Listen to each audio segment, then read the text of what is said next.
It's noon here in Ventnor City, New Jersey, and our nation's capital, Washington, D.C. And this is CarEdge Live for Tuesday, May 6th, with your hosts, me, Ray, and Ventnor, and, well, Zach, who couldn't afford a nice shirt today, but is wearing a nice baseball cap in Washington, D.C. How are you today, handsome? Doing okay, Pops. Feeling a little bit fatigued, but that's okay because the show always wakes me up. We're going to thank our sponsor, DeleteMe, in about 7 minutes. But before that, we must remind everyone, CarEdge.com. Do me a favor, folks. If you're at your computer, which you must be if you're watching this, go to the Google machine, type in CarEdge, check out our website, and as always, provide your feedback and insights into what you want to see back on CarEdge.com. A friendly reminder that we are helping hundreds of folks every single day save money on auto insurance. So go ahead and click on insurance and get some help over there. Auto insurance rates are through the roof. So please, please, please give us a chance to help you out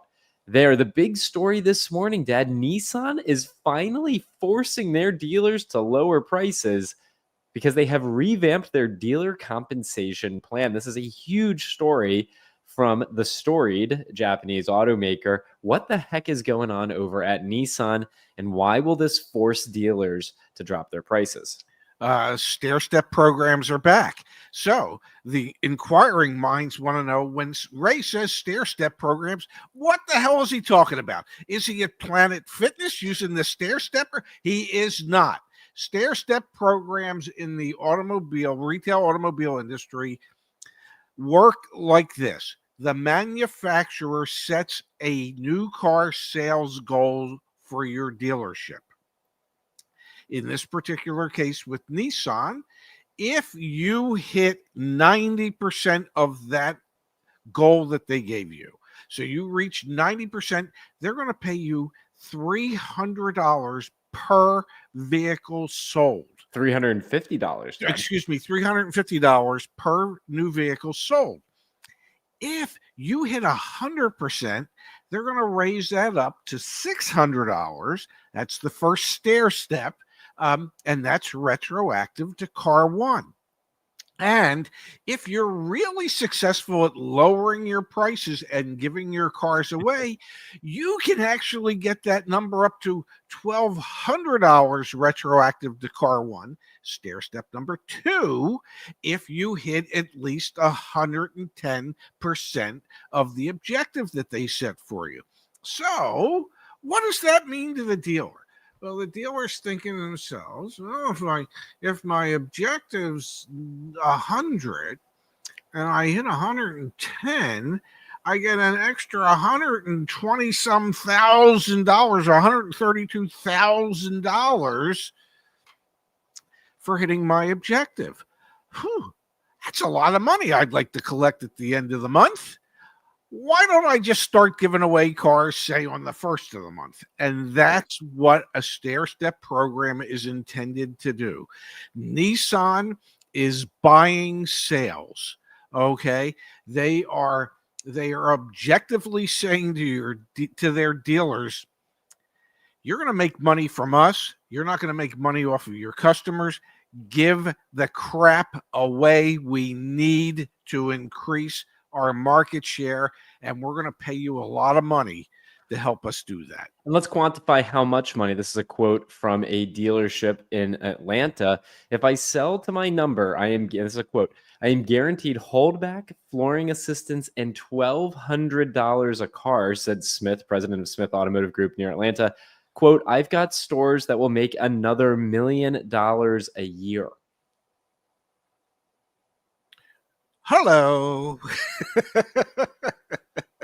Hello. So yeah, Nissan is saying, we're willing to give you them, but we're going to cut out all the other programs we have, all the other convoluted programs that we have in which you can make extra money from Nissan, and we are going to tie it to one thing: sales volume.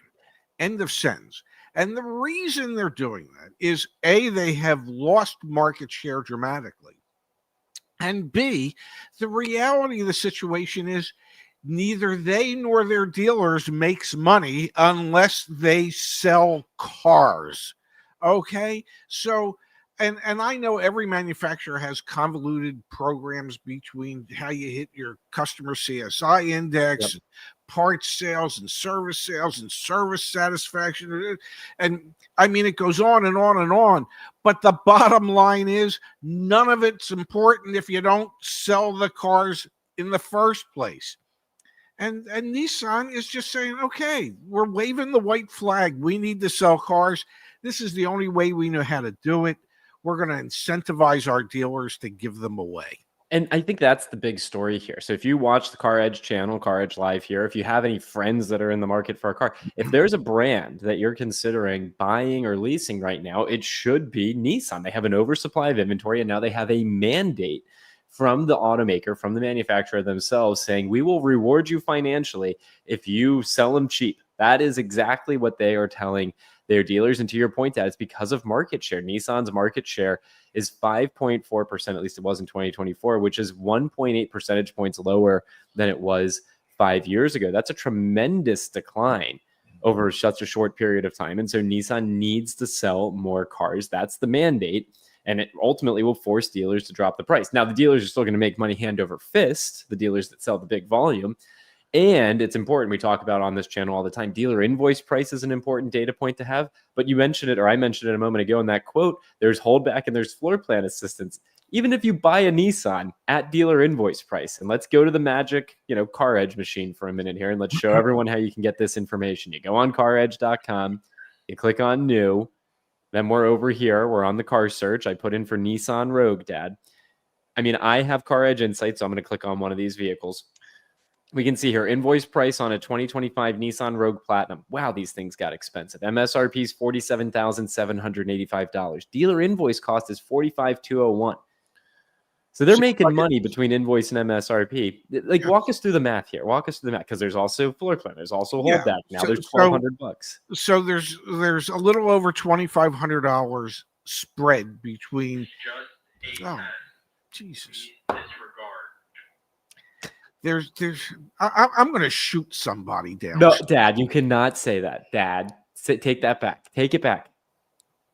Take it back. Punch somebody downstairs. Punch is okay. Shoot, no. Punch is okay. I don't even have a gun. I'm going to go downstairs and I'm going to scream at somebody. Okay, that is more appropriate. No. Okay. Anyway, the point I was trying to make before I was interrupted twice by the gentleman testing the loudspeaker system for a change is that there's approximately $2,500 margin built in from invoice, which is the amount of money that the floor plan institution is a bank or a captive lender that actually pays Nissan for a car. So in this particular case, the floor plan is paying Nissan $45,201 for this vehicle. Because they're the ones financing it. Is that the ultimate cost in the vehicle? It is not. There are ways for the dealer to make extra money. One of the ways is holdback. And depending on the manufacturer, holdback could be a couple percent, 3%, 2.5% of the MSRP. So whatever, say 2% of almost $48,000. That's, call it $900 in floor plan in a holdback. And then there's floor plan assistance that might be a point. So that could be another $475. So suddenly you have $2,500 plus $900 plus $500. So you're up to $3,900. And with this new program, if they hit 110% of their objective, there's another $1,200 for them to make. So that's how dealers make money. And the dealer is going to look at this and go, if we give the car away at invoice, if we give away our holdback, if we give away our floor plan assistance, but we hit 110% of our objective, we're still going to end up making $1,200 per car sold. That adds up, folks. That adds up in a hurry.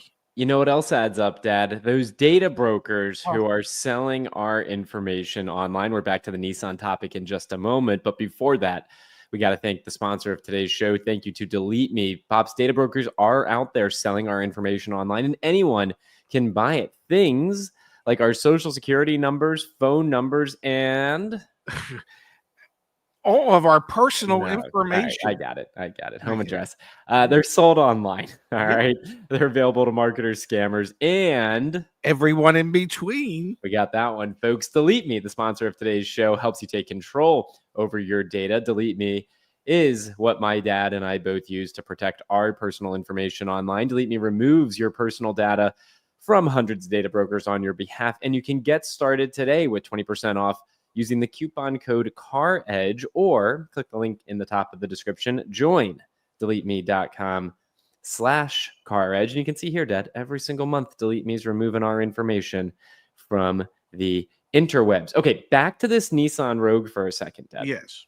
I appreciate the depth of information you just provided, but I want to simplify this even more. Oh my. We're looking at the MSRP, $47,785. We're looking at the invoice price, $45,201. We get this on the CarEdge car search. If I'm a customer, I now know from watching today's show, I should be paying invoice price or below because the dealership's going to make more than what they would have made before if they had sold it at MSRP, or if they had sold it. Like, they have more money coming in now. So I want to make this as simple as possible for people. You should know that if you're in the market for a Nissan, you can get a better deal today than you could have gotten yesterday. Well, no. You can get a better deal June 3rd than you could get before June 3rd. Bingo, because that's when this new program goes into effect, is June 3rd. But yes, you'll have, since Nissan has simplified their program, it is making it simple for the customer. If you just wanted the dealership to be able to survive on the floor plan assistance and the holdback, then if they hit their objective, and they're going to work their asses off to hit 110%, yep, you could go in there and say, okay, I understand invoice is this, and I understand you can make $1,200 if you hit your goals, and I'm certain you will because you are just so damn aggressive. That I will pay you invoice less $1,200, and you can keep the holdback and the floor plan assistance. Sound like a deal, Mr. Salesperson or Mrs. Salesperson? And more than likely, in a lot of cases, especially at the aggressive dealerships, they're going to say yes. Are you still getting interrupted over there? Yes.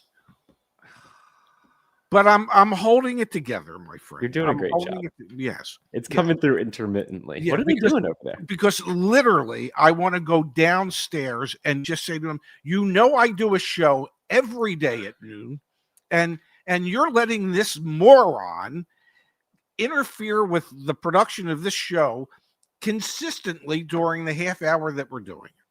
Yeah, don't they know? Everyone knows you do this. Everyone. Except the moron that keeps going, testing. I need to have a conversation. All right, I want to pull up one thing here from Igor. Thank you, Igor. New stair-step program is now expanding to a wider selection of models beyond the Frontier, Pathfinder, and Rogue. Dealers will get anywhere from $1,200 to $3,000 on select models pending their sales volume. It is interesting that the Frontier is one vehicle in particular. We actually do some work directly with Nissan. I don't even know if you knew that, Dad. So we do some direct work with Nissan at the OEM level, and they've reached out to us about the Frontier. Like, they're trying to find ways to sell more Frontiers, and that actually inspires me to want to come here to the CarEdge machine, and let's see what the inventory situation is for the Frontier. There are 18,531 new Nissan Frontiers for sale nationwide. Let's see here. We're in New York. 175 days on the market, 136 days on the market, 144 days on the market. This is a 2024, 279 days on the market, 45 days on the market. That's a little bit better. Yes. You can see here, a lot of these have been sitting for a while. We'll click into the first one and just get a sense for what's going on from a day's supply standpoint. Drum roll, please. 71 days. So that's not too terrible. That's actually pretty good. That's pretty good. Yeah. Yeah, well, the Frontier should be a relatively popular truck. I think it's still available in a V6. I don't know, man. It seems like the Frontier is one they're struggling to sell. I will come down here though. Let's look at the incentives on Frontier right now. 2.9% financing for 36 months. So, like, there's still some aggressive incentives from Nissan as well. There's a $500 sell down bonus cash. Yeah. In addition. Ooh, buddy. Hey, one other resource I want to take a peek at really quickly, Dad, is Yes. back on CarEdge.com. You click on research and then you click on see what others paid. You can actually see what Nissan deals we've been able to get for the community through the CarEdge Concierge and Negotiation Expert program. So back on April 29th down in Georgia, we're talking about $3,000 off of MSRP on a Nissan Sentra that had an MSRP of under $25,000. That's pretty good. Whoa. Yeah. That's incredible. We have a lease deal with a $350 payment on a Nissan Sentra out in California, a Nissan Armada in Georgia, Dad, over $5,000 in savings. A Versa, look at this, a $20,000 Versa, getting $1,500 off. A Sentra with $5,000 off. I mean, these deals on Nissans are kind of crazy, and these are verified deals that we've done through our concierge or negotiation services. That is incredible. Well, if that doesn't prove that some of the dealers out there are willing to work with you in order to relieve themselves of some of their inventory, I don't know what other proof points you might need. Yeah, that's about as good as it gets. Dad, let's switch gears here for a moment. Let's talk Ford just for a second, and then let's talk about some of the fastest and slowest selling cars in the United States. But first, Ford. Ford says Trump tariffs to cost $1.5 billion as Q1 net income dives 65%. Like other automakers, Ford pulled their guidance for future earnings as well. $1.5 billion seems like a lot, but it's a heck of a lot less than the $5 and $6 billion that General Motors was talking about the other day. What's going on here on with Ford? Well, it's really $2.5 billion, but there's a $1 billion offset, which brings it down to $1.5 billion. Either way you look at it, I mean, we're talking like $1 billion or like quarters in your pocket, for goodness sake. Whether it's 2.5 billion or 1.5 billion, that's a whole damn lot of money. Okay. And how sustainable is that? I'm sure they could go years if they had to, because they still expect to make somewhere between $5 and $8 billion for the year. A lot of money.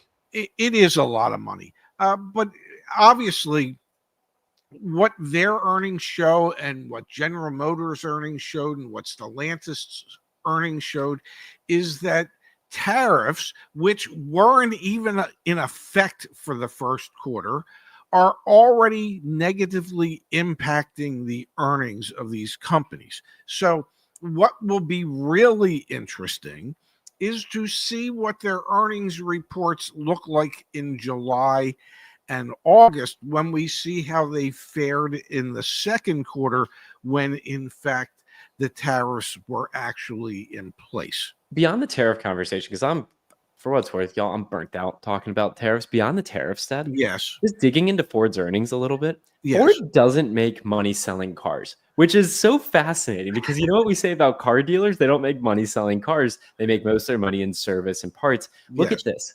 The Ford Pro commercial unit made $1.3 billion in the quarter, down 56% year over year because of lower wholesales and fleet pricing. Revenue from Ford Pro fell 16% to $15.2 billion. So sit with that for a second. They made $1.3 billion in profit from Ford Pro. That's their commercial division. Okay, check. Ford Blue, which is their internal combustion engine unit, made $96 million, down 89%. Okay. And then Ford Model E lost $849 million, which was actually an improvement over the $1.3 billion they lost a year earlier. So this is what's so fascinating, Dad. Ford didn't really make money from Ford Blue, which is their internal combustion engine vehicles. They didn't make money. They lost $849 million from their EVs, but they made $1.3 billion on commercial products, like the everything they do in Ford Pro, which includes software services and software subscriptions they sell to fleets and to commercial customers. I am shocked, Dad, because this is an automaker that doesn't make money selling cars. The autos that they make and I guess the pun is intended, is the vehicles that they use in order to find revenue streams that make them Elsewhere. profitable.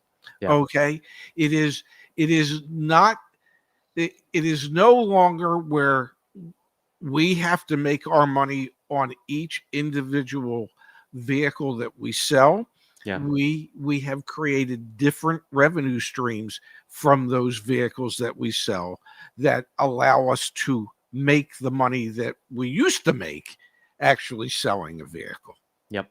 Yeah, so it's a whole new world out there. It really, really is. All right, let's switch gears and let's talk about the fastest and slowest selling cars for the month of May 2025. Let's jump right into it. And first things first here, the average selling price for the 10 slowest selling cars is $73,638.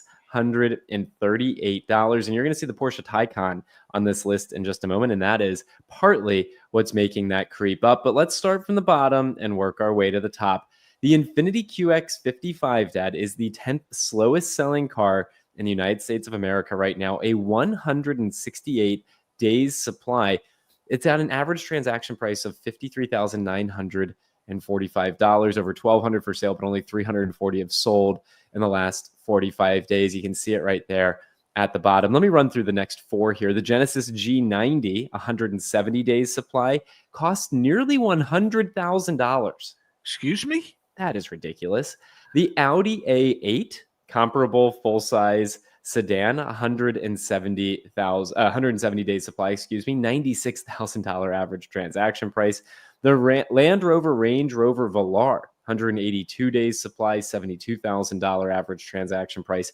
And then another luxury vehicle, the Cadillac CT4, with also a 182 days supply and a modest 47,236 days supply. Before I show you the 5 slowest selling cars in the United States of America, any thoughts on the 6 through 10 entrants, whatever the heck it is? I just how did Genesis ever get up to $100,000? I mean, it's just I'll be nice when I say it's just a gussied up Hyundai, for goodness sake. Okay, and yet they're at $100,000. There is literally something wrong when a Hyundai is. If you're going to spend $100,000 for a Hyundai product, you're expecting to walk out with maybe 3 of them, not just one. Heck, man, you might be thinking about getting 4 of them at $100,000 price tag. All right, now number 5, Dad, the Porsche Taycan is the 5th slowest selling car in the United States right now, with a 185 days supply of inventory and a $143,000 average transaction price. Number 4, the Ford Mustang Mach-E, 186 days supply of that vehicle with a nearly $50,000 average transaction price. The Audi Q4 e-tron, we're up over a 200 days supply of inventory and a $58,598 average transaction price. Then the Volkswagen ID4, a 222 days supply of inventory, $43,845 price point. And the Jaguar F-Pace coming in as your slowest selling car in the United States of America for the month of May 2025, a 235 days supply. There are over 3,000 for sale, yet fewer than 600 have sold in the last 45 days, with an average transaction price of over $71,000. The way we calculate fastest, which we'll get to in a second, and slowest selling vehicles is by looking at this days supply metric. How many days would it take to sell all available inventory based on current sales rates? And you can see there, Jaguar, who stopped importing vehicles to the United States, has a 235 days supply. Here's the really interesting part. ID4, Q4 e-tron, Mustang Mach-E, Taycan, all electric vehicles. What does that tell you? And I know everybody's telling me the EV market is continuing to grow, but it's not growing at the pace that these manufacturers had anticipated. And you can see that in the day supply data. And good luck. Good luck with them. Yeah. Oh, I can say. Seriously. Now, the average selling price for the 10 fastest selling cars is a shocking $57,919. That price point keeps going up. However, we do Yeah. have the largest price gap between fastest and slowest selling cars we've ever seen. So even if you took the Taycan out of the slowest selling cars, there's still an $8,000 difference between the fastest and slowest selling cars on the market right Wow. now. And let's run through what those fastest selling cars are. And you're going to see Toyota on this list quite frequently. At first, at number 10, we've got the Highlander with a 26 days supply. So let this sink in for a moment, everyone. You've got 6,627 of them for sale nationwide at this very moment. Yet 11,347 of them have sold in the last 45 days. Premium price point, $52,000. The Prius Prime with a 26 days supply. The Lexus RX with a 25 days supply. The Lexus NX with a 24 days supply. And the Audi Q5 with a 23 days supply. Seemingly, many folks purchasing before prices go up. Yeah. Well, and the reason that the Q5 is there is because they're not importing them at the moment. Okay, those vehicles are built in Mexico, and because of the tariff situation, they're not in. So dealers are just the reason there's a 23-day supply is because, well, that's all that's left. They're not replacing them at the moment, and there's going to be a model changeover anyway with a significant price increase of 14.5%. BMW X5 is your number 5 fastest selling car in the United States, 23 days supply. Then the Toyota Sienna, number 4 with a 23 days supply as well. Lexus GX with a 22 days supply. Subaru WRX with a 21 days supply. And your fastest selling car, the one you're going to be the most challenged to negotiate on, is the Lexus RX Hybrid with an 18 days supply. And like, look at those numbers over there, man. Total for sale 3,350. Total sold in the last 45 days 8,376. And may I suggest that on these 10 vehicles, Yeah. The day supply really isn't as large as it would seem, because my suspicion would be, especially with the Toyotas and the Lexus, that most of those are pre-sold before they ever hit the dealerships. So they are spoken for, and the likelihood of instant gratification on one of those type of vehicles, and what I mean by that is being able to go to a dealership on any given day, walk the inventory, which at those dealerships would take about 38 seconds, find a vehicle that you like and want and is available, is, well, the chances of that are pretty slim. Dad Jerry, one of the concierges back at CarEdge, agreed, Ray, with Toyota and Lexus, you are purchasing future vehicles. And I want to share one of the best resources we have for fastest and slowest selling cars. Go to CarEdge.com, click on research, and then scroll down right here. Click on fastest, slowest selling cars. We've built an interface where for any state, any city, you can come here and you can actually choose. So let's quickly go to Delaware. And within Delaware, we're going to head over to Wilmington. You can then see in Wilmington, Delaware, the fastest and slowest selling new and used vehicles in your area. So please, please, please. And then, of course, you can click through and it'll actually take you to the CarEdge car search for those particular vehicles as well. So please, folks, take advantage of these resources that we have back on CarEdge.com. So what you're saying is the list we just went over was a national list. Yep. And people can drill down and get a local list. Absolutely. Absolutely. That's pretty damn good. And the charge for that is how much? Zero, free. Enjoy it. Oh my. Oh my. Not to pat you on the back, I would if I could, because that's a wonderful bit of information for people to have access to. Pops, let's come back here to the chat. We've got from Godfather. Thank you, Godfather. I'm in the market to buy a Frontier Pro 4X. Can I hold off until the last week of June to get a better price, or do I have to buy this month because of the tariff and inventory concerns?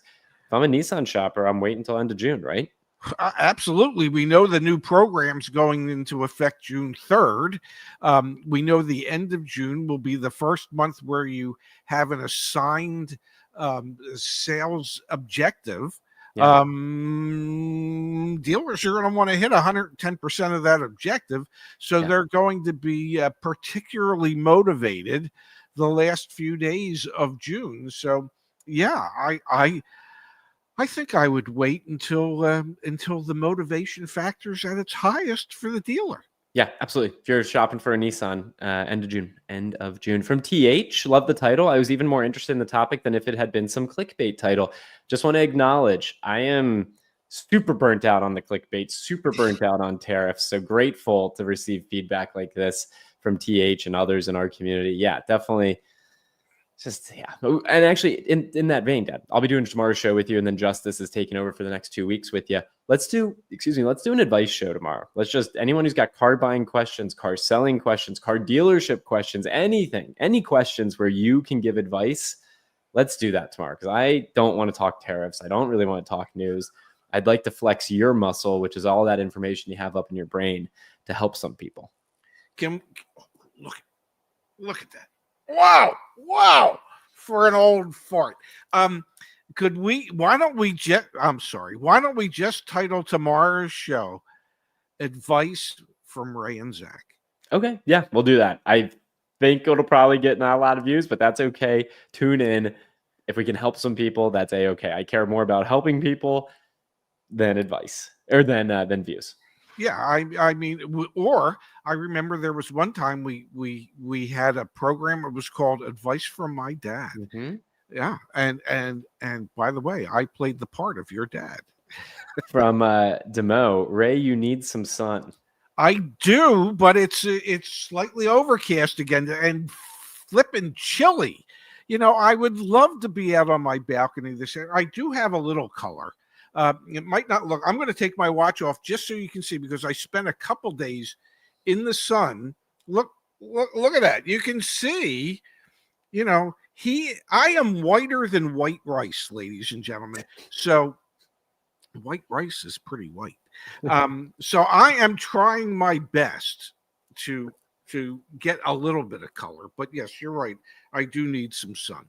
Let's help Sheldon out really quickly. My temporary tags expire tomorrow. Do I contact the dealer or the tag place, aka the DMV? Okay, well, who did you do your tags through? Did you do the tags through the dealer or through the most people do. Most people do their tags and registration, everything like that through the dealership. So I would contact the dealership unless you explicitly did not pay the dealership or not go through the dealership. But most people, when they buy a car, no, absolutely. Most people do go through a dealership, but he was the one that brought up the tag place. So that's why it's the DMV or Motor Vehicle Association. Yes. So, yeah, dealer. Yeah.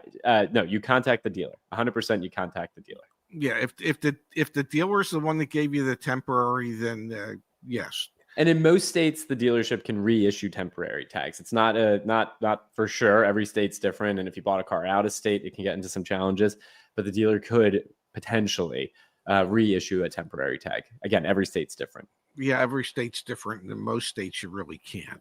But hey, man, next thing you know, they got you riding around on a dealer plate just to keep you in the car. But dealers do it anyhow. Yeah. So talk to the dealership and be confident that you're talking to the right person. Yes. Okay, folks, if we can help you out with anything, like I said at the beginning of the show, CarEdge.com. Go on that Google machine, type in CarEdge, and end up on the website. Share your feedback. As always, Pops, I'll be live with you tomorrow, but from San Francisco, California. So I'm looking forward to that. I'll be on at 9 a.m. with you. Looking forward to it. And we'll do advice tomorrow. So I can't wait for it. Yes, I'm looking forward to that. And for those of you who can't get enough of me, and I don't know how there could be anybody out there that falls into that category, but just in case you do, Brandon and I will be doing Car Sense on the Car Sense channel at 1:30 this afternoon. We'll be digging a little deeper into Ford's earnings and their basis for saving money through better quality control, and we will prove that wrong. Tune in, folks. All right, Dad, I love you. Enjoy the afternoon. Love you too, handsome. Have a safe flight tonight. Thank you. Appreciate it. Yeah, buddy.